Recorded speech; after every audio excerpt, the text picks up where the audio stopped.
अस्सलाम वालेकुम दोस्तों। पाकिस्तान और जनूबी अफ्रीका के दरमियान दूसरा वनडे मैच यादगार साबित हुआ, जहां पाकिस्तान ने न सिर्फ मैच बल्कि सीरीज भी अपने नाम कर ली। इस मैच में कई वर्ल्ड रिकॉर्ड को भी जन्म दिया और साउथ अफ्रीका के लिए ऐसा सबक छोड़ा जो वो मुद्दतों याद रखेंगे। मैच के आगाज में पाकिस्तानी बैटिंग लाइनअप ने जबरदस्त कारकर्दगी दिखाई। मोहम्मद रिजवान और बाबर आजम की शानदार पार्टनरशिप ने इब्तदाई बल्लेबाजी को मुस्तहकम बना दिया। दोनों खिलाड़ियों ने अपनी सलाहियतों का भरपूर मुजाहिरा करते हुए जनूबी अफ्रीकन बॉलर्स को परेशान कर दिया। खास तौर पर बाबर आजम ने अपनी इनिंग से ये साबित कर दिया कि वो दुनिया के नंबर 1 वनडे बल्लेबाज क्यों है। बाबर और रिजवान की जोड़ी ने 16वीं सेंचुरी पार्टनरशिप कायम करके पाकिस्तान के लिए एक नया संगे मील अबूर किया।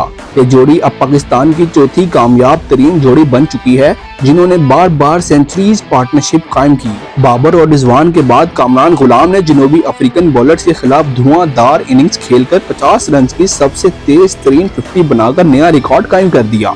उनकी इनिंग्स ने पाकिस्तानी स्कोर को 330 रन तक पहुंचा दिया, जो कि इस ग्राउंड पर एक शानदार हदफ था।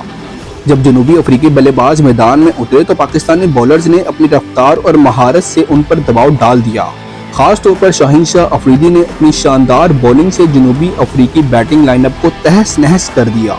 शाहीन ने अपनी रफ्तार और स्विंग के जरिए 5 विकेटें हासिल की और ये वाजिया किया कि वो अपने अरूज पर वापस आ चुके हैं।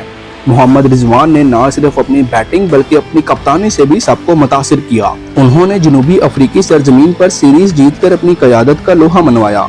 उनकी कप्तानी में पाकिस्तान ने मुसलसल 2 गैर मुल्की दौरों में सीरीज जीतने का रिकॉर्ड कायम किया, जो कि एक बड़ा एजाज है। बाबर आजम ने अपनी इनिंग्स के जरिए ये यकीनी बना दिया कि वो मुसलसल चौथे साल वनडे क्रिकेट के नंबर 1 बल्लेबाज रहेंगे। ये कारनामा उनकी मेहनत, मुस्तकिल मिजाजी और आला मेयार की बैटिंग का सबूत है। पाकिस्तान की इस शानदार जीत ने न सिर्फ जनूबी अफ्रीका को हैरान किया बल्कि दुनिया भर की टीमों को यह पैगाम दिया कि चैंपियंस ट्रॉफी 2025 के लिए पाकिस्तान की टीम बिल्कुल तैयार है। पाकिस्तान ने एक बार फिर साबित किया कि जब बात वर्ल्ड क्लास क्रिकेट की हो तो वो किसी से कम नहीं।